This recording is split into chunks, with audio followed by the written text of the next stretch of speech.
You ask Tiger to solve. This deals with linear equations with one unknown. The final result is n equals 87. Let's solve it step by step. Simplify the expression. Expand the parentheses. Simplify the arithmetic.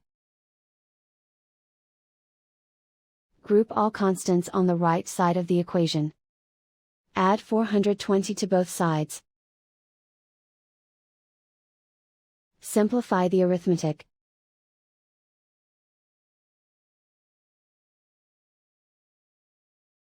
Isolate the n. Divide both sides by 5.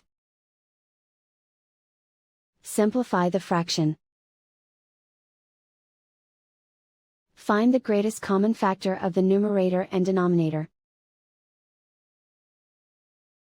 Factor out and cancel the greatest common factor.